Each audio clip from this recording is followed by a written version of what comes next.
How you doing, guys? This is the Alpha Master, and for this video today I had the opportunity to interview the legend Jordan Green with over 130,000 subscribers. He has this YouTube channel where he inspires the young generation via his personal life, and he shares his everyday experiences in his videos, or not his everyday experiences, like moments in his life that impacted him. And he is, as of now, an important YouTuber for self-development. He was able to make revenue through YouTube and inspire younger generations to follow him, follow his channel, follow his words. So he has this website where you can actually contact him for one-on-one advice and meaningful personal coaching. He can help you out to see the best pathway for your personal development. So this is very inspirational and influential for your personal life and your personal goals. And without further ado, we're gonna get straight to the interview. I'm really grateful for this opportunity, and hopefully we can have a collab in the future. Thank you so much, Jordan Green, for this amazing opportunity that you gave me today. I appreciate it. Let's go ahead and start recording for you. Oh, okay. You're and recording. then I'll send you the video file afterward. That sounds good. Got it. Yeah. Yeah, man. So I'm Renato. My name is Renato Mendoza. That's my name. In my YouTube channel, I go by the Alpha Master. So my story is that I was born in Peru, in Lima, Peru. I was a very nervous kid. I didn't really know how to make relationships with other kids, and like I went to private school when I was back then, and then I was uh, age 12, 13. My dad lost his job. He had a company in my country. It was like a messy situation. He lost his job, and we moved to the United States. And it was like a big transition for us. I already luckily I went to a school that taught me Spanish and English. Like that was a good thing. So I already knew English, but I came to this new culture, and it was like a culture shock for me. I didn't really have the support that I thought I needed, and I was just really I didn't really figure out what I wanted to do with my life. All I knew is that, yeah, I'm good at maths. I have these skills. Like my dad was always like the person that I counted with, so he will be like, yeah, you do this, do that. So I finished engineering, industrial engineering, last year in 2021. And throughout that time, like it was hard for me. I finished in like 6 years. So I did like 2 community college, 4. I went to the University of Houston, and I finished it last year.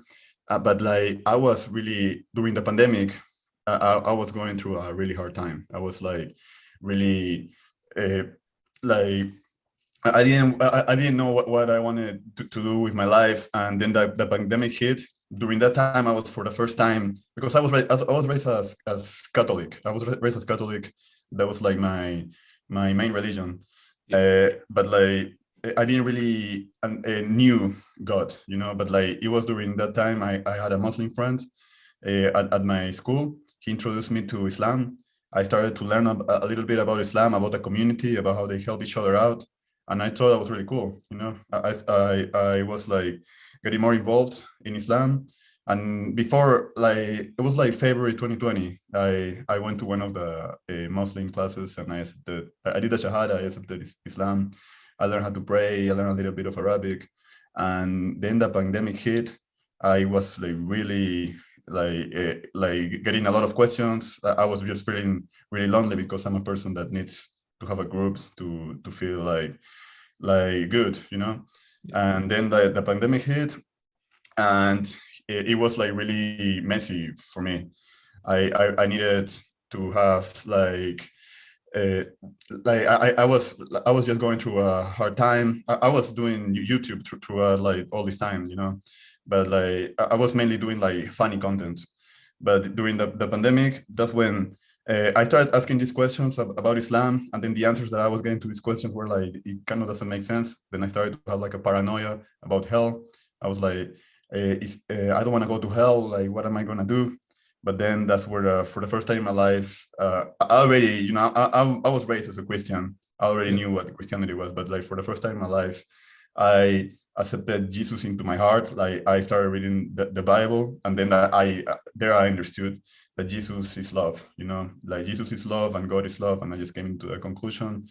I decided, like, it was a hard transition because I was like, what do I do? I'm already a Muslim. Like, but like I was like, I don't really know what's the purpose of doing Ramadan, of doing like these different things that Muslims do. I don't really understand what's the purpose, but like a big thing about Islam is the community. I didn't really have that community because I was really new into Islam, and I needed a lot of help, and I was really not getting it. But with when I got back to Christianity, that's when I found, like, I started going to Christian churches. I became like evangelical. I became evangelical, and that's where I realized what is the meaning of life in Jesus. Uh, so I learned a lot about myself throughout this period. But like during the pandemic, I decided to, like, I was still feeling lonely, and I had problems with my family.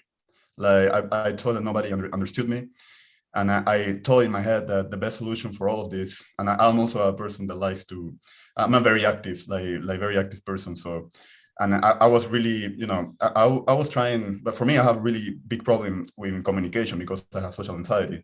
So I have really big problem like communicating and trying to get the other person to like feel me, or understand what I'm trying to say. And I just wasn't feeling that confident, and I thought in my head the best solution for all of this is to join the army. So that's what I did. So I decided to join the army during the pandemic. That was like October 2020, but that was my senior year of college as well. So like I joined the National Guard, and it was when I joined, like I ended up, like, when you join, you first have to do like the 1 week and a month training, and you have to do that like until you get to basic training. And that's what I was doing. And during that time, I was feeling that that was the best decision for me. I was like, it was like gonna support me. I was also feeling like, yeah, like I don't know if my dad is going to have to deal with me his whole life. I don't know if he's gonna be able to do that. And then I was also having trouble in my house, and I was feeling lonely at home, lonely outside. I just feel like, yeah, this is probably the best solution for me. Like I don't really feel I'm getting the support I need. And then I get to the army. That was like August 2021, and what happened was that they discovered that I suffer anxiety, depression, and PTSD, and they didn't let me go to basic training. So I was in a month and a half in reception. That was between August and September of 2021. And like that was really hard for me, because I was thinking that I'm a failure. I'm not going to be able to do anything. I'm going to have to fail every time. I didn't really like understood like all of this, but like during that time I started watching like inspirational content.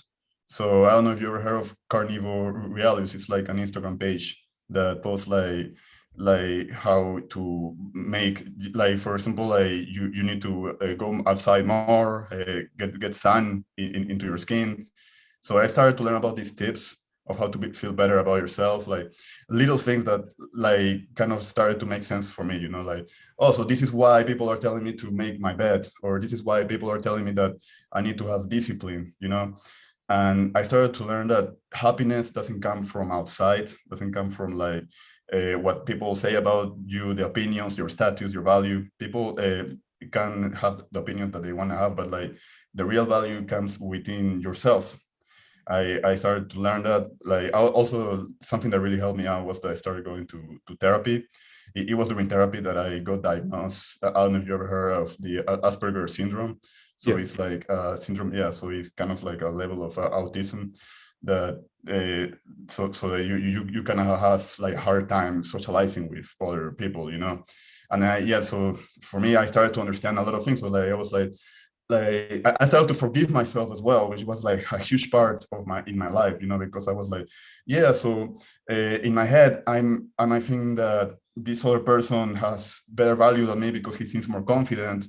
But like the real purpose in life is like to inspire and to help others, so you can be like up here, but if you are like feeling that you are like the best, that you are the shit, and you're like not really helping out the people that need help, like the value is worthless. You know, it's like you're there, but what's the purpose of you if you're not helping other people out? And I started to understand and forgive myself and understand, yeah, like this is why I suffered during my life. I still struggle with this, you know. I'm still like, and it's not my fault. I wish it wasn't like that, but like, for me, it's really hard to make relationships because it's like I need to meet new people. I tend to get nervous, to get like already excited. I need to like I used to smoke weed like to control that, but like then I realized that that's not what I need to do, because when you do drugs, at the end, what you're doing is you're avoiding the problem. You're not getting into the root of the problem, and you're just doing that to like calm yourself, but you're not really solving anything. You know, I started to understand that, so that's why as of today, I'm not really smoking. I'm not really doing anything like that. I'm just trying to, yeah, like this is who I am, and I accept myself, and I just need to like continue, you know. Like as of now, I'm planning like my projects, and that's one of the things I need to like calm myself down. And but like that's like a mental process that I'm still learning to do. You know what I mean? So yeah, that's kind of like kind of the story that I want to share. It's a beautiful story, man. I commend you on the self-awareness that you have. It takes a real man to really take a step back and observe himself objectively and acknowledge your deficiencies and accept your deficiencies. So I definitely commend you on that, man, for sure. So you said you want me to just like tell my story? Yeah, of course. I'll hear you. Yeah, man. Okay, like from what point do you want me to start? It's your video, so I'm just gonna let you guide me through, man. Yeah, no. So I just wanted to get to know you. Like, from my experience, I met you like with your inspirational videos that like were like helped me out during my life, and like I kind of know a little bit about like where you come from, but I just want to like for this video, if you can like explain like your background, how you get to that your position, how do you were able to make 100,000 subscribers, like kind of like share your story, you know. Okay, so if I'm being completely honest, the first 19 years of my life, give or take, are kind of a blur. And I know it sounds kind of crazy because I'm only 22. I mean, this is just 4 years ago. I don't really remember what was going through my head at that time because a lot of my childhood was spent in a state of deflection, just avoiding my problems. I didn't smoke weed personally. I never turned to alcohol or anything like that, but I did play a lot of video games. I confided in social media and eventually pornography and the whole nine with that. So, I mean, I had my coping mechanisms, but eventually I reached a point when I was, I believe, 18 years old, the summer after I graduated high school, but before going into college, I started to really question everything that I thought I knew about my life. And a big part of that was just me stumbling upon content that's pretty similar to the content that I make now, just content that showed me that there was a different path beyond just the normal 9 to 5, work until you're 65 and then retire. And that's when you start enjoying your life, that type of content. And that turned into me reading certain books, such as Rich Dad, Poor Dad, and so on and so forth. And that kind of planted that seed in my mind that over time I would nourish with life experiences. Now, in spite of me acquiring that information and having that insight, I still decided to go to college and just kind of do my due diligence. If I'm being honest, part of the reason why was because I was lonely and I wanted to meet new people, especially new girls. So I went to college, community college. And while I don't think college is an inherently bad path for people, I think that if you know that it's not going to get you to the place that you want to be, then it can be a big waste of time and money and just resources in general. So I knew in my heart that I didn't belong there, but I still stayed nonetheless because I was scared. I was scared of the idea of failure. And that's something I struggled with for the vast majority of my life, was the fear of failure, which ultimately I realized failure doesn't really exist. But I digress. I struggled with the fear of failure, and that kept me in school for, I believe, 1.5 semesters. I made it about 1.5 semesters. And also another thing I forgot to mention, but growing up, I was always very proficient in school. I always had really high grades. I finished high school with a 4.0 GPA. I was top 70 in my class out of like 1,100 people. So I did good in school, and I felt like because of that, there were external expectations that I inherited from other people for me to go to school and, just progress in that way. So it was really a lack of that information that I acquired after I graduated high school, as well as my own insecurities and the expectations that I put on myself that I assumed other people had for me that made me go to college. Now, eventually I reached a point where I experienced depression for the first time in my life. And I didn't really know what it was until it was too late, until I already started to have suicidal thoughts. And eventually I reached a point where I can no longer mentally handle the workload of college. Even though like I said, I was just in community college. It wasn't really that difficult per se, but it was just too much for me at the time. So literally one day I just dropped all my classes. I dropped all of my classes, and about a week later, going back to what I was saying about the expectations from other people, I started thinking to myself, people are going to want to know why I dropped out of school. And I'm a pretty reclusive, introverted person. A lot of people wouldn't know that from watching my videos, but I'm a very withdrawn person, especially back then. So I didn't really want to have to tell my story over and over in that way at the time. So I just made a video. I said, let me make a YouTube video explaining why I dropped out. And then I'm going to promote that video to people, and that will answer their questions that they have. And I did that, and I never stopped posting after that. I just kind of fell in love with it. And that's kind of why I always tell people, a lot of times you have to let go of what you have in order to make room for what you want or what's meant for you. And for me, it took me dropping out of school for me to realize that YouTube was meant to be, if nothing else, a stepping stone for me, a part of my purpose, just one branch of my purpose.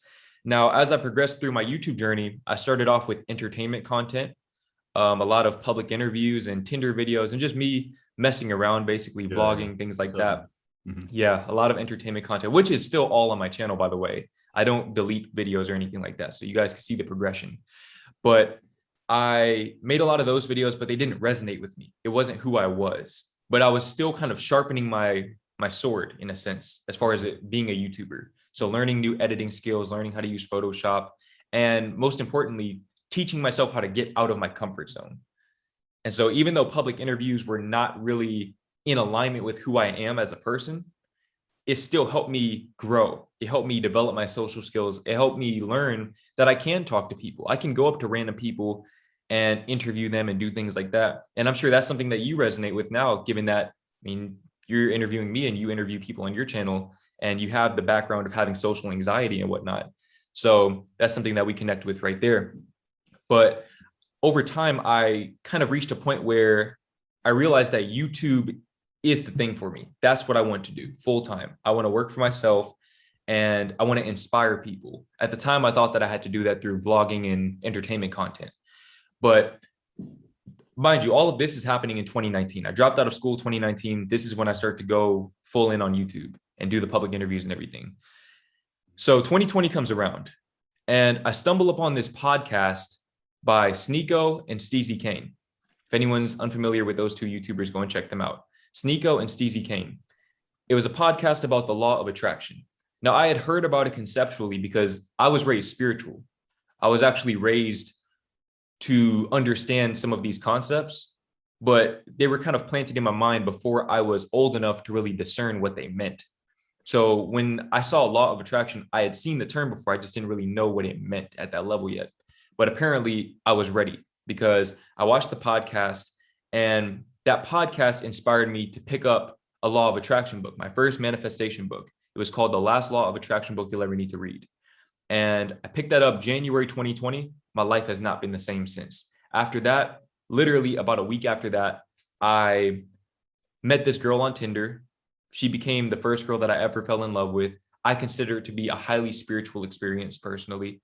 But I fell in love with this girl, and that situation failed miserably.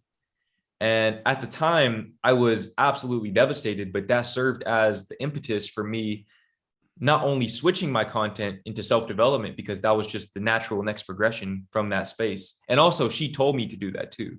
She told me to do that in the midst of that situation. So I do credit her for that even to this day. And I have expressed that to her, that I appreciate her for that. but I turned to self-development just in my own life, and I started documenting that process through quarantine, through the pandemic, so on and so forth. And lo and behold, that was what blew my channel up.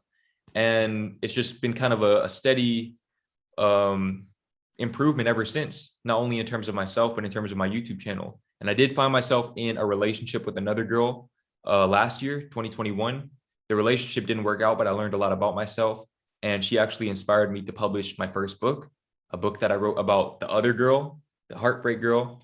So it all kind of came full circle, but Yeah. that's pretty much how I got to where I am right now. And I'm actually working on publishing my second book this year. So 2 books in 1 year. November Grateful 11, for right? this opportunity. You said what? November 11, right? Yeah. 11, Yeah, 11. 11, yeah. 11. That's good, man. I was like, for me, this was an important decision to interview you, and like the reason why is because at this moment in my life, I am I am trying to have like a big transition, because first of all, as I was saying, like I'm a military veteran, you know. Like even if I got medical discharge, I'm still like, I had a month and a half experience. I met all kinds of people during my time when I was in reception and an eco company in Fort Jackson. So I know, like I'm also like been in different environments. So I've been in Texas, I've been in Europe, in South America. So I have like kind of like seen different cultures, kind of learn about different kinds of people. And I believe that deep down inside of me, like I have like a really important story to share, you know. I have like a really important story to share. Like also, like I wanted to share this with you. I have during my time in the army, I was writing, like, this is the notebook. So every day I was writing my thoughts, you know, every day. And like it was in here that I realized for the first time in my life that my father loved me, you know. And I'm never gonna forget that day. It was the 25th of September of 2021. And it was beautiful because I was thinking, I'm a failure. He's gonna be mad. He's gonna be pissed. And I remember like they only let us like have a call like once, like 30 minutes every week, you know, only 30 minutes every week. I remember I called him thinking all of these feelings, you know, like there was a battle buddy that was really helping me out because I was extremely, like, my anxiety was up here.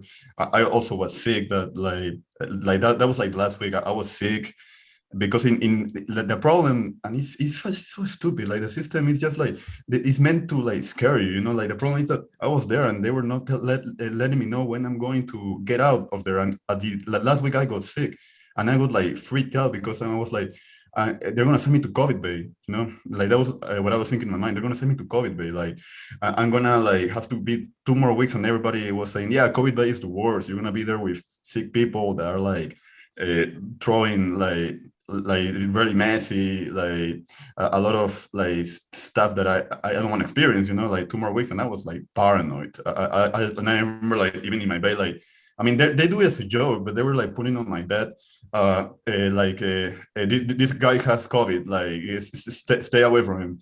And like all of these things were like really stressing me out to a point where I was just freaking out. And I didn't have like the cell phone, I didn't have anything. Uh, so I was just like freaking out in a way where I had like panic attacks every day, you know. And finally, like they let us have the phone call, you know. And I was thinking in my head, what am I going to say to my dad? He's going to be like, oh man, you're a failure. You cannot do anything. That's what I was thinking in my head. But then I talked with him. I'm never gonna forget like that day because it was really emotional. First of all, the connection wasn't working at the beginning, and then finally I get the connection to work, and I just hear his voice. Like just hearing his voice, I break down, bro. I never cried like that in my life. I break down. I was just like, yeah, I'm really sorry. I know I said I was going to do this, and I'm really sorry I couldn't. But he was like so understanding that it was just beautiful. And that was like the first time in my life that I understood, yeah, my dad does love me. He wants the best for me. And that, like, I honestly, I believe that it was a turning point in my life, you know. And I have a lot of experiences where I was heartbroken, I was misunderstood. And I was just like, knowing that I have the support of my dad, That's beautiful, man. That's beautiful. And it's like he loves me, the understanding that he loves me, and after that, I had also experienced a really bad heartbreak, but it made me learn that, because in my head, I used to think that uh, I need to do stuff so that this girl likes me. That's what my mentality used to be. So it was like, so if I do this and that, then this person will like. Because I used to have a crush. I used to have a crush on this girl that I met on Fortnite.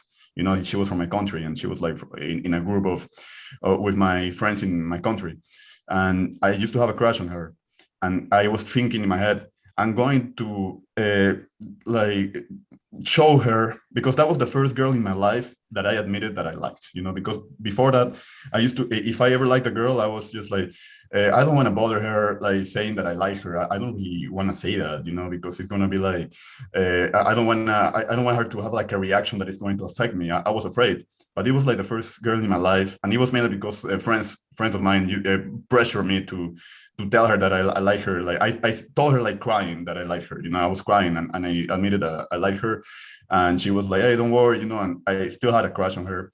And I was thinking in my head, yeah, I maybe have a chance with this girl. And throughout the army, this is why I believe this is a beautiful notebook, because everything is recorded here. And I was just saying, yeah, like, hopefully she understands my feelings. Hopefully she understands how I feel. And I was writing all of this, and I finally had the courage to ask her out. And it was the most traumatic event in my life. She said that she was dating somebody else. When I told her crying that I liked her, uh, I remember that she said that she was not going to have a boyfriend in years. That's what she said. And when I found out that she actually had like a boyfriend, I was like 2 days depressed, completely depressed. And I just didn't understand it, then I became resentful, especially after I found out who the boyfriend was, because the boyfriend was a friend of mine. And I was like, how can this friend that knew that I like this girl, how can he do this to me?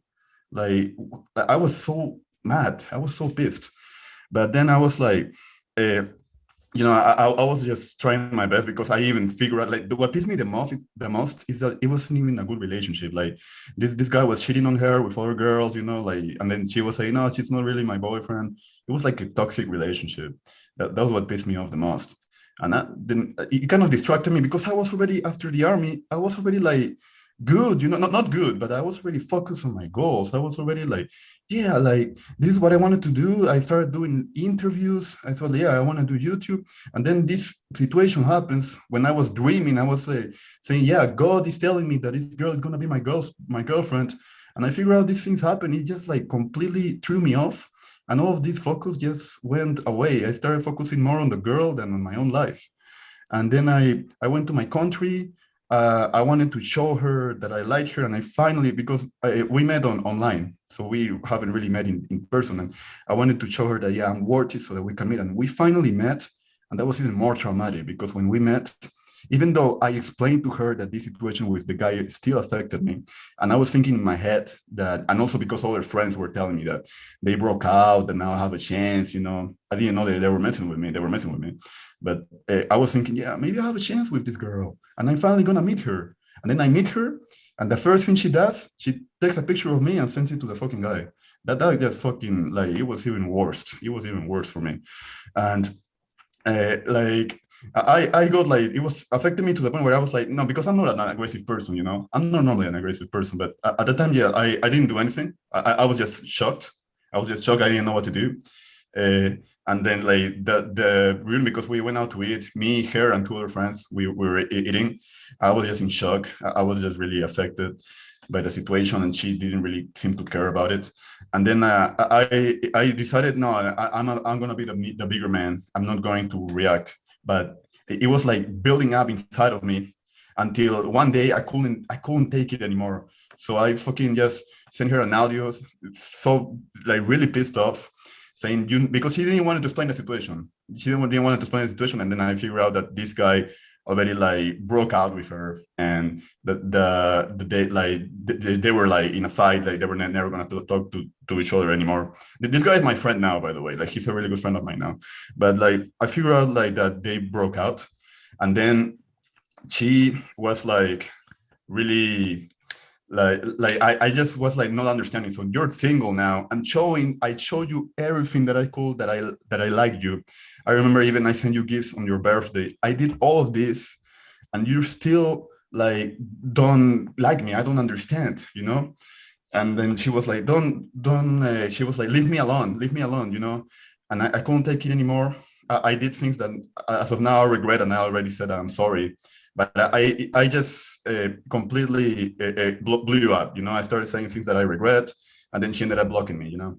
So she ended up blocking me. She never unblocked me, and right now, like she used to be my friend. She's not my friend anymore, and that was it. That was it. Thank goodness I was able to overcome it, and because of this situation and the talks with my therapist, I understood like a very important lesson in my life is that no matter what you do, no matter if you're up here, if you're like the most famous person in my life, you cannot force love. You cannot force it. You know, you just not, it doesn't. It's not how it works.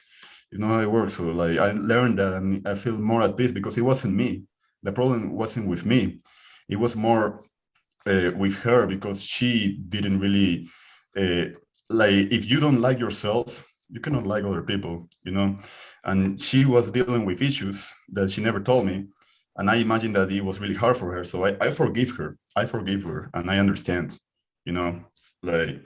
And I like forgiving her really gave me a lot of peace because for months I was affected by this situation. Even after she blocked me, for months I was affected by this situation. Like even to the point where I got in another date, and the other date got ruined because I was still affected by the situation, you know. But like as of now, I feel way more at peace. Like thank goodness I'm still learning more things about myself. One thing that I've noticed just thematically throughout your whole story Yeah, is, and this is just a point that I want to reinforce, is that when one door closes, another door opens. So a lot of times things are taken away from us, where it seems like things are taken away from us, but it's always because there's something better on the back end. And yeah, that's something that's where faith comes in, you know, and whatever faith means to anyone watching this, whether that be religion or whether that be anything in between, you have to have faith that everything is always working out in your favor. Things are happening for you and not to you. And a lot of times, I mean, when you're going through heartbreak, especially, it's devastating. It's yeah, absolutely devastating, but it kind of forces you into submission. You have to submit to your emotions, and you learn a lot about yourself. You learn so much about yourself and about people and about love. And love is the fabric of existence. It's what ties everything together. So it really teaches you so much about life that it puts you in positions where you can share these insights with people in the ways that we do. And for example, with the army thing, I mean, it was unfortunate that that happened the way that it did. But, you know, if you had really doubled down on that, you might not be able to do YouTube in the way that you do right now. You might not have had absolutely. all of the same opportunities that you have right now. So it always works out. If I had it my way back in 2019, I would have blown up doing public interviews, and I would have never gotten the chance to make the content that I make now and experience that sense of fulfillment from helping people by being myself.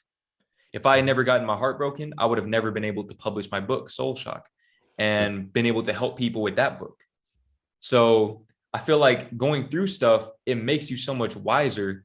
And wisdom is it's God's gift to the yeah, exactly. universe. Exactly.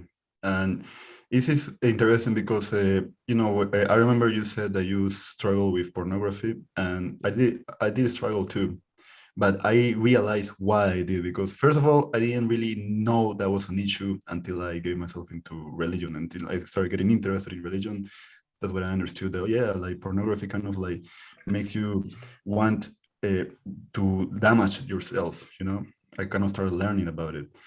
And for example, as of now, I am in 2 months clean as of now. I started doing no fab, and as of now, I'm 2 months clean, and it's like I believe it's like a record as of now. I'm still going, and the reason why it's an issue, like pornography is an issue, is because I normally do it to like calm myself. That was like how I like release stress in the past. You know, I normally so I can have like, oh, like I feel that nobody loves me. So what do? I go to pornography because in there you kind of feel like a version of love that is, it's not really love, it's lust, you know. Yeah. So it's like you're not really you're like auto lying to yourself, you know. But it's like your way to release. It's kind of like alcohol or like any addiction. And in the third thing is that this system, like it kind of uh, promotes sex at the end. Like ultimately it promotes sex, you know. Because sex is like the at the end, like every human being, what we are all after is love, you know. But like the altered version of love is lust. And we can even be in a very toxic relationship just because we enjoy the sex, you know. And that's something I learned. Like, thank goodness I learned that before getting into any relationship, because it's like it's very important for me to understand who I want, like what I want to have as a partner, you know, who I want to have as a partner. And like I value at this moment in life, I value myself so much that I'm like, I'm not gonna settle for something that I don't want. Like, we live in a world where the systems, so for example, I have a college degree, so I have more value than you in the system of college, you know. You have more subscribers than me, you have more value in the system of YouTube. At the end, like the thing is that the systems are created. The systems are not like they're not like our definition. We are not the system. We are all our unique universe, you know.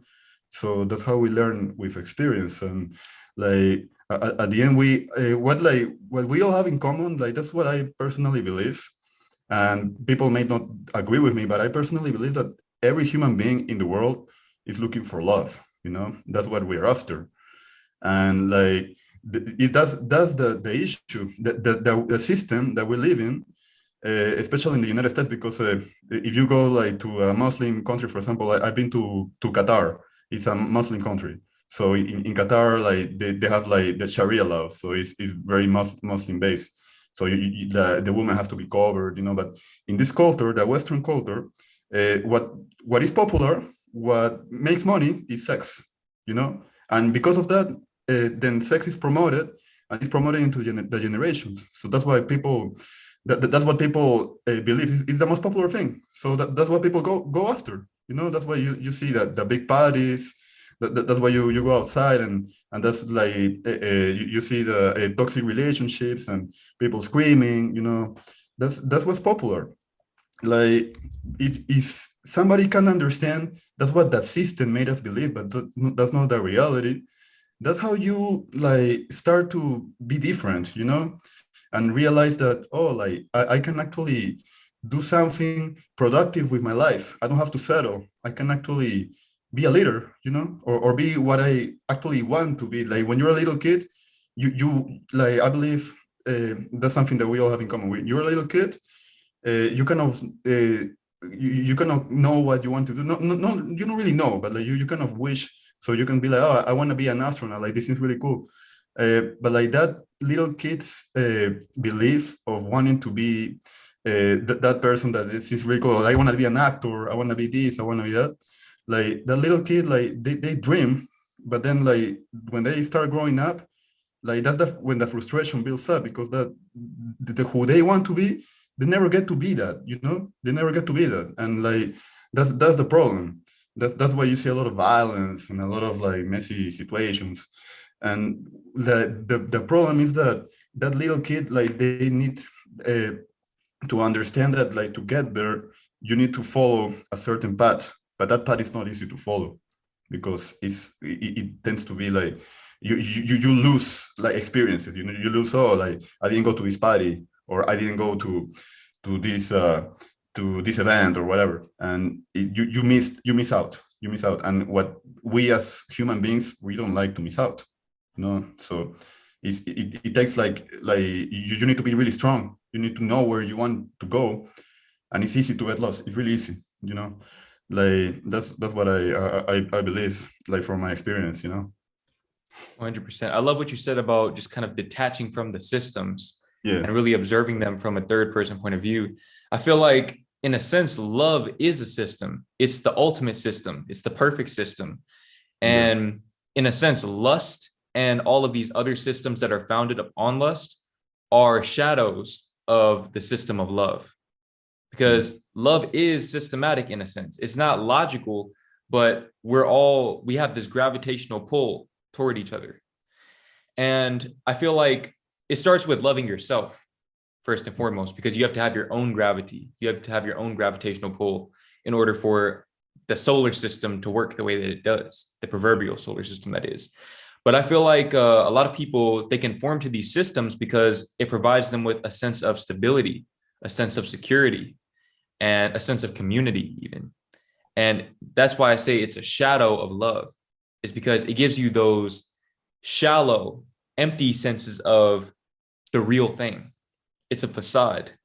And personally, I believe that, well, I guess it's not really my place to say because I don't know, but I'm not sure if the people who are in those higher up positions do this intentionally, or if they're just projecting their own trauma Yeah. subconsciously. But either way, the result is still the same. It's that a lot of people are completely unaware of their indoctrination. Yeah. And I think that we're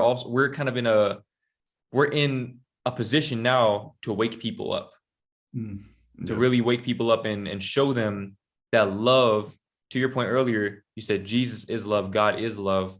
Mm. Whatever love is for them, it's there. That Yeah. essence is there. And when you have to walk by faith and not by sight. You have to trust that it's there waiting for you, but you have to take that leap of faith first and Yeah. know that you can't wait for the proof to emerge before you believe. You have to believe for the proof to emerge. And so Exactly. it kind of takes you transcending your rational mind, which can be very difficult, because when people live at the level of just physical reality, they're completely oblivious to what's beyond that. But once you're present, once you allow yourself to be present and you love yourself and you go down the rabbit hole of who you are and why you are the way that you are, you unravel all of the indoctrination, all of the conditioning and programming. That's when you find true present moment awareness. And that's when you find true love of self and of all beings. Yeah. But I understand it, it's really scary. It's not easy, man. Like, for example, like even now, uh, there's I wish I could, like, I have like this, how do I explain it? Like, even now, I wish I could share personal things, but like there are some things that I just cannot share because it's like, it's too much, It's not easy, That's why it's like, uh, you really need to have, like, for example, like, okay, I'm gonna explain with an example. Like, yesterday I went to my church, and in my church, like, it's like a group, right? Like a group, and like the counselor is asking us to share our story, and we're like 30 people. Out of the 30 people, only like 4 or 5 have the courage to do that, because it's not easy, man. It's like, uh, in this life, sometimes you're afraid to share who you are because you don't want to, like be like, oh, like this person is going to see this, and because of that I'm gonna get fired, or my dad is going to be mad, because you are always dependent on something, like at the end in life. And that's when, for example, my dream have always been to be independent. That's what my dream has always been. And that's why I decided to join the army, because I saw that that was the easiest path to be independent. And that was my dream, because I was feeling that unheard and alone, at my house and with everything, really. And I just wanted to be independent and be able to make my own choices. And I believe that's the dream of most people, But like, to reach that independence, you need to know who you are first. You need to know what you're capable of, and also be realistic. Like, you can be like, oh yeah, yeah, I want to get here, but to get there you need to follow a path. There's no way around it. You cannot, like, cheat the system. That's why, if you want to, like, you see, like, a politician, in order for that politician to be a politician, he had to go through through the system, but he has to go through that because he knows that the final goal on that purpose is the politician. It's the same in everything. You cannot cheat the system. You cannot let your ego control you and be like, no, I'm good, I'm better, and then you get there, and when you get there, you realize that you're not. And that's what is really important in everything. Sometimes the ego really makes the worst, like takes control of our mind, and gets like allows us to be vulnerable to like criticism, and just it makes us like lose control.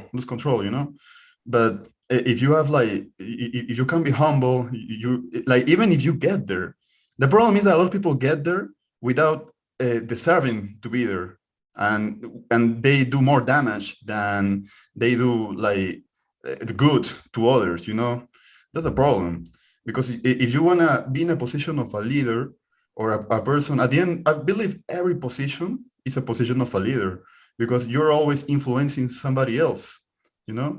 If you are not ready for that, then instead of influencing other people, you are like scaring them from being like, oh no, I don't want to be this guy. Like you go to school, you see a teacher, and the teacher is lazy. The teacher is like, he like screams at everybody. You're like, I never want to be like him. Like everybody has an influence, and like if you want to be like good with yourself and with your life, you need to realize that you like, so you know who you want to be. First of all, that's the first thing. You need to know who you want to be, and the next step is to, now that you need to make the sacrifice to get there. And that's the hardest part, and not like very, very few people are willing to do that. Jordan. 100%. And to your point earlier about the fear of missing out, I always think about it as kind of two sides of the same coin, where some people fear missing out on the parties and the clubbing and just the instant gratification, whereas other people, they fear missing out on the long-term gratification. And so for them, and that's kind of where I fall, is I'm in a position where if let's say if I decided to take the day off and just go partying all day, I would be thinking in the back of my head, man, I could be making a video right now. I could be working on my book right now. And that's just kind of the internal dialogue that I think can be developed in anyone. I really do. I mean, that's kind of the essence of my channel, is to help people make that shift, make that transition. But I think it's important to really figure out what you want out of life, to your point, figure out who you want to be, and really get in alignment with that. The first thing that you need to manifest is a new version of you. You have to manifest a new and improved version of you. And from there, all of the external things, the money, the relationships, all of these arbitrary desires that we have, they just flow to you naturally, because you're that person who naturally attracts those things. Your gravitational pull is different. You attract different types of things to you. Exactly. I agree. I agree with you. And I was so this is something I wanted to ask. So you say you're making a new book, right, Jordan? Yes. So compared to your last one, so what is like this new book? What is it that you want? Like, did you share that you didn't share in your last one? So the last one was pretty much solely about that one girl. Okay. It was pretty much all about that girl and just my experiences entailing that. This book, just to kind of give you the narrative, it kind of starts off about my relationship with my ex-girlfriend. And then it progresses into kind of some, I don't know if you'd call them karmic patterns, or just a reemergence of that connection with the other girl. Yeah. And then it progresses from that into introspection and shadow work on my behalf. Yeah. And just me rediscovering rather, my passion for writing, my gift for writing. And it's kind of weird. It's almost like I break the fourth wall in the book, because it's like I'm almost looking at myself as I'm writing the book in third person. I don't really know how to explain it, but when you read the book, it'll make sense. But ultimately, the book is the moral of the book. And I guess I should say this because I know it'll confuse people if I don't. Basically, it's me searching for the same feeling through different outlets. So it's me searching for this feeling through the connection with that girl, or through materialism, through success, but me realizing that the thing that I'm searching for is actually to be found within. Yeah. And you just kind of see that progression of how I came to that conclusion and the experiences that reflected that back to me. I understand. So what is, dude, I'm trying to, like, I had another question, but I was trying to think about it, and then I forgot. Let me try to remember, but I had another, oh yeah, so this is something that I wanted to know, like, as your opinion for somebody like me. I'm a person that struggles with depression, social anxiety. I tried my best to work on that, but like the biggest problem that I have is with sleep, with sleep, because of all these issues that I have. And that's why I really try to take care of my nutrition the best way possible, especially now that I'm off. I don't take, I used to take antidepressants for like 2 weeks. That was the worst 2 weeks of my life, and I never went back. And then I used to smoke weed, and then I did like CBD, like you used to take CBD gummies. But like I struggle with depression, anxiety, also the PTSD, like, and it's really like, it's like I wish I didn't, because for example, I want to be like my best self. I want people to meet me and be like, oh, I like this guy, that's in my head. But because of all this pressure in my head, I start to feel that like my head talking to me and be like, oh, like start saying negative things, and I cannot control it. It's just something that I struggle with. So like my question is like, how do you deal with those issues, so that because you seem like a really confident person, in your videos, in your interview, like a really confident, like how do you prepare yourself so that you are that person? Yeah. So I'll just say this, man. I know on camera, I project the best version of myself. At least that's what I like to think. But remember that when I'm on camera, that for my average video, that's 10 minutes out of my day, out of 24 hours. So I believe me when I tell you that I still have my low days. I still have my low weeks, months. This year has been very stressful for me in a lot of ways. I've experienced some very, very deeply rooted, let's just say a big resurgence of a lot of my traumas have been reflected back to me. And what I've learned is that, for one, we have to remove these labels from our identity. So, for example, saying I'm depressed. No, you're not. You're Renato. Did I say that right? That's Renato. You're not depressed. You're Renato. That's who you are. Depression is simply an experience that you're having. And more often than not, these experiences that we have are rooted in our resistance to the present moment. So, for example, if you feel like you're depressed, if you feel like you're experiencing depression, I would reckon that about 75% of that is coming from you trying to run from it. Because obviously, when we feel discomfort, when we feel suffering, what's our first inclination? We go into survival mode and we try to run from it. We try to find these coping mechanisms. We try to ignore it, suppress it. But the acceptance of it, the acknowledgement and the acceptance of it, not the enabling, but the acceptance, just giving it space to exist, expanding around it instead of trying to crowd it out. That alone diminishes the vast majority of the experience. And what a lot of people will find is that when you love yourself at your worst, you realize that you'll be all right. You will be all right, because at the end of the day, you always have that love within you, whether you believe that to be God, whether you believe that to be whatever. We all have that love within us. All we have to do is stop running from it by being present. It's waiting for you in the present moment. You just have to receive it. Of course. Yeah, I agree. It's something I try my best to work on, to control. Like, for example, like one frustration that I have is that my channel, I believe, like I don't really want to sound cocky when I say it, but I believe my channel is really underrated. because I really work so hard on like the videos that I make, on like the content, on the message in the content.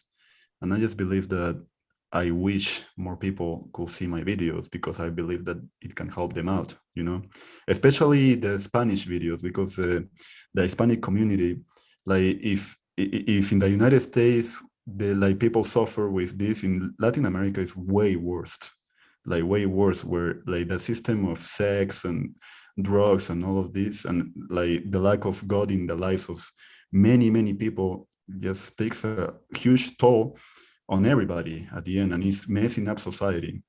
And like I believe that my content can help people, but it's frustrating because I'm trying, like, and it's also overwhelming. That's why it's, because it's a part-time thing. It's not my full-time job, and it's overwhelming because I have, like you said, like you can go to a party, but you're thinking, oh, I should be working on my book. It's kind of similar for me, I feel like an outcast in society, because all I think about is my channel.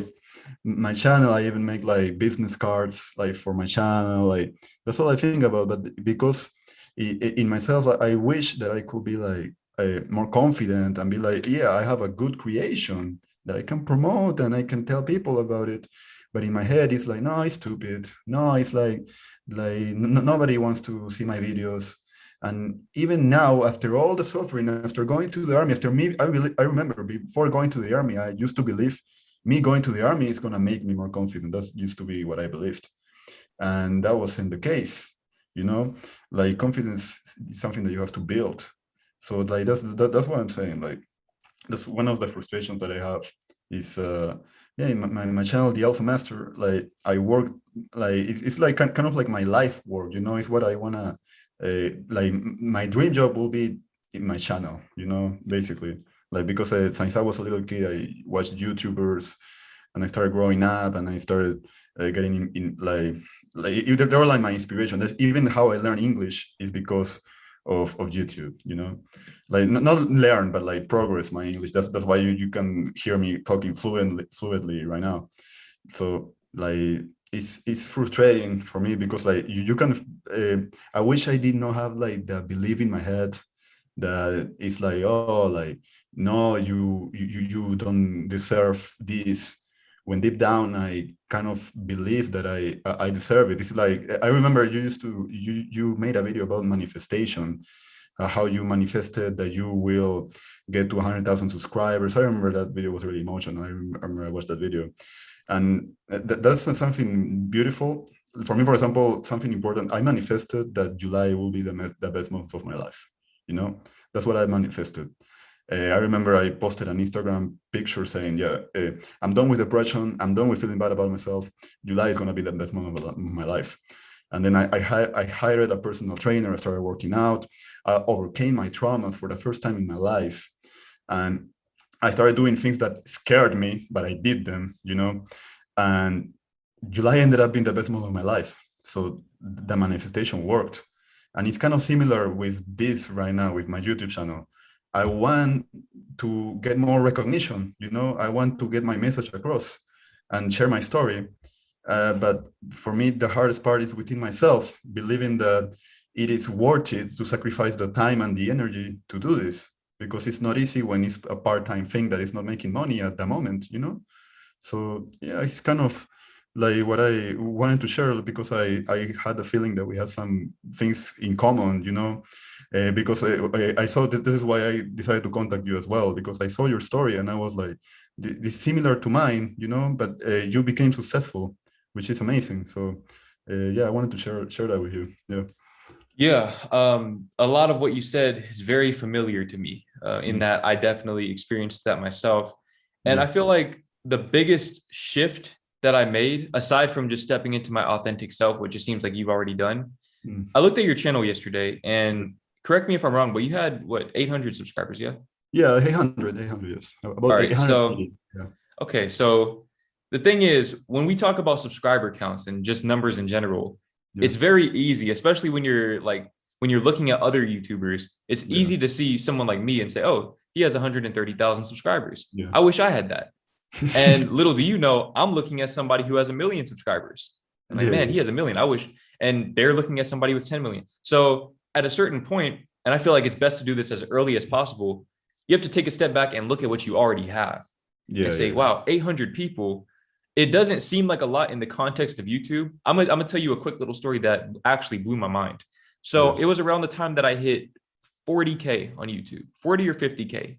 This was summer of 2021. yeah, I went to my little cousin's graduation, her high school graduation, and we were in the auditorium of a community college. mm, I remember looking at the crowd, yeah, and I just started thinking to myself, I wonder how many people are in this crowd. It was packed. yeah. I realized this is at most 4,000 people, Oh well, at most. yeah, And I have 10 times that many people subscribed to my channel. yeah, If yeah. you put me on the stage in front of 40,000 people, I would fold. Mm. That's just me being That's completely very, honest. I yeah, would fold. And the thing is, man, 800 people, that is a lot of people. mm, It's a lot more than you realize. Imagine if you, here's an analogy that I always like to draw. mm, Imagine 800 people jumping you right now. I'll die. Exactly. It's over for you. There's It's nothing over. you could do. Yeah, You yeah, can have a gun. It doesn't matter. 800 yeah. people, it's over for you. So if you think about it in terms of actual people, Mm, like I said, it can be difficult because all you see is the number. That's all yeah, you really see on YouTube. You don't get a chance to see. That's why I like doing coaching sessions and things like that, because I actually get a chance to see people. So yeah. it helps me kind of put faces and names to the numbers, if that makes sense. But Mm, I feel like when you approach it from the abundance mindset and say, wow, 800 people, and not only that, but out of those 800 people, let's assume that 80 of those people, just 10%, they take what I say and they push that information further. mm, Those 80 people help 10 people of their own. yeah, Now we're at 1,600 people being impacted by you. And it just keeps going on and on and on. So our impact, it can't be quantified through the numbers. It can't mm, be quantified through the numbers. And honestly, with you having 800 subscribers, you're almost at 1,000. You have more subscribers than most people will ever have. Just the fact that you've even posted videos at all, most people will never actually do that in their whole lives. So I think it's about just giving yourself credit for where you are right now, because what I've learned is that you can't outgrow the scarcity mindset. I learned that the hard way. And mm, I learned that lesson so that you and any other content creator who watches me or you don't have to learn that lesson the way that I did. Because believe me when I tell you that there is nothing more demoralizing than getting everything that you want and yeah, yeah, still feeling empty. yeah, That is one of those things that will make you question everything you thought you knew about yourself and about life. yeah, So just totally. focus on what you have, focus on building the most tight-knit community that you can, interacting with them and really getting to know them and really speaking to them as if you're speaking to yourself or a younger version of yourself. And Yeah, yeah, that passion will always be there. That will keep you going on those days where you don't think you have enough to keep going. yeah.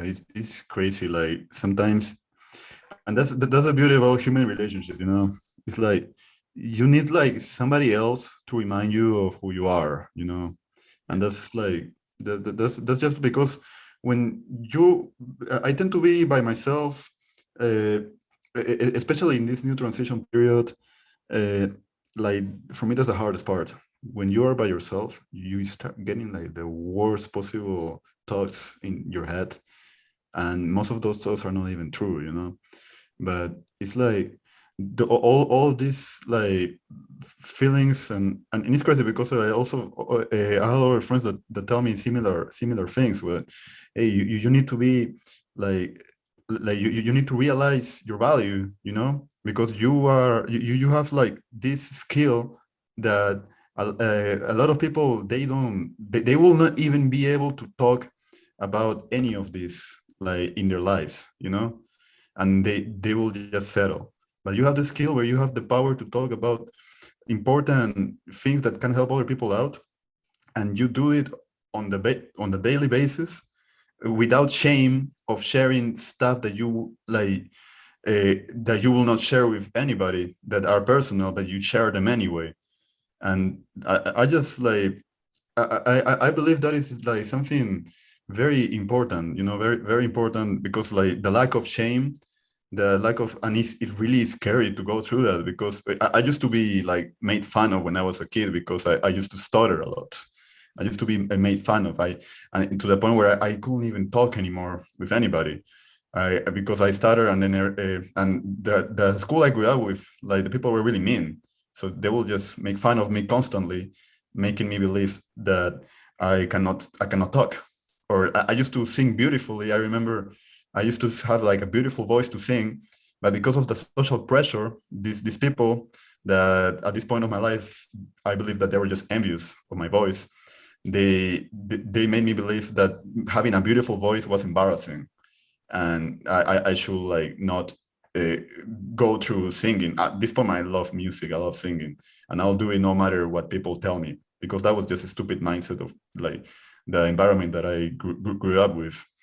But it's really important, you know, to have like a positive environment around you. It's really important. That's why, like, at this point in my life, I don't really care about the friends that I left behind. I'm like really just trying to get to an environment where I have mentors, where I have like people that see my value and try to exploit my value, that don't lie to me and be like, yeah, you're the best, you can do it. And then like I seen this a lot in boxing. I don't know if you follow boxing, but I did seen this a lot in boxing. Like there are some coaches that like they just want the money, so that the boxer is not ready, and the boxer goes to the fight, and they end up dying because they weren't ready for the fight. Like I actually like when you're smart enough, you need to realize that you need positive mentors that are actually going to help you get where you want to be and actually be ready, you know, not just be like, yeah, you're the best, and then you're there and traumatic event, you know, traumatic event, like you blow up, you blew up, you believe that you could do it and you could not do it. No, the mentors that I need in my life is those that help me get ready, that actually care about me, and that I can get there, you know, and they don't scam me, you know, pretty much they don't scam me. That's what I'm looking for at this point in my life, you know, Jordan. 100%. I think mentorship is extremely important. I think the most important thing is understanding that, to our points earlier about just God is love, that's the ultimate mentor. Love is the ultimate mentor. And when you move from that space, it'll teach you everything that you need to know. It'll guide you toward the people that you need to be around at specific times of your life, for specific seasons of your life. And it'll take those people from your life when they no longer serve a purpose in your life.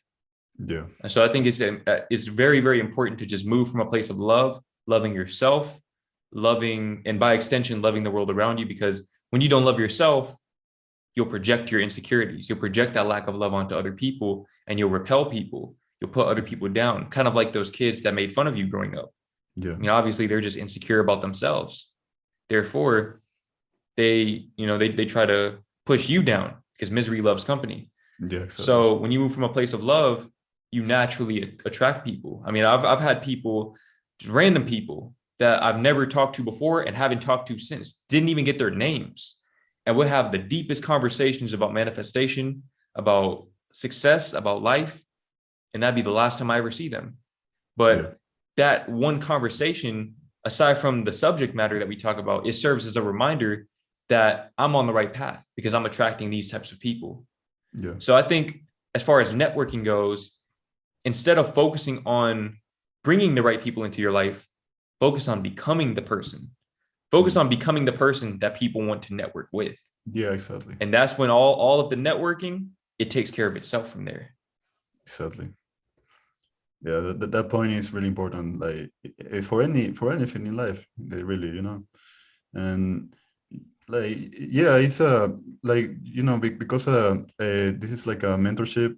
I don't know if you can like recommend me, like, for example, like I want to have like better camera quality. I like, for example, like to edit my videos, I use CyberLink. I don't know if you heard of CyberLink PowerDirector. Like I just want to like know kind of like what do you guys what do you do like to edit your videos, to promote your channel, you know, like kind of like your experience with that, you know, if that's possible. Yeah, so I use Final Cut Pro.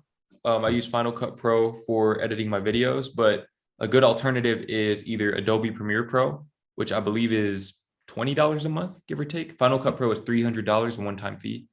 There's iMovie. If you have a MacBook, iMovie is free. That's perfectly sufficient for most people, especially if you like to make talking head videos like what I make. That's really all you need for the most part. As far as equipment goes, I have all of that listed on my website. The camera, the lighting setup, everything, that's all there. I use a MacBook Pro for editing and everything like that.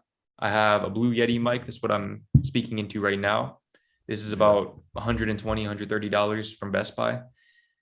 And that's more or less it. My filming setup isn't really complex like that.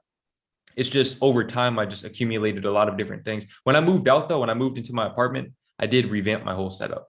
So that's when I got the new camera. I got the new lighting, backlight, the motivated lighting, all of that stuff. Just kind of like just watched videos about different filming tips and things like that. So it was just a mix of like me researching and then just experience, trial and error. When do you get 100K subs? Like when do you do that? When? Yeah. It was December of 2021. December. Nice.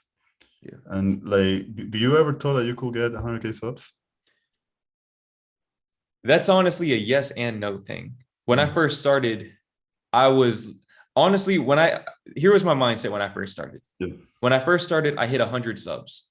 And I remember thinking to myself, if I could hit 100 subs, I guarantee I could do that 9 more times to get 1,000. And once I hit 1,000, I said, okay, I mean, I could keep doing that. I could do that 99 more times and hit 100,000. It's going to be hard. There were a lot of limiting beliefs that I had to confront, but eventually, you know, I just reached a point where, like, I feel like with YouTube, there's no real reason why you can't. Just from a logical perspective, it all stems from limiting beliefs that you have that go beyond YouTube. So really anybody can hit 100K, because 100K seems like a lot of people, because it is, but there are 7 billion people on this planet. And so I don't care who you are, how eccentric you think you are, there are 100,000 people out there that are like you. Your job is to find them. Now, as far as promotion goes, I believe personally that the YouTube algorithm is the best promotion. I don't promote my videos on social media. I don't run any paid advertisements. I haven't tried that before to really know if that's effective or not. But I know promoting my videos on social media, that never really did that much for me. I did, when I first started, I used to go on Omegle. I used to go on Omegle and I used to promote my channel to people. I would be on there all night just asking people to subscribe.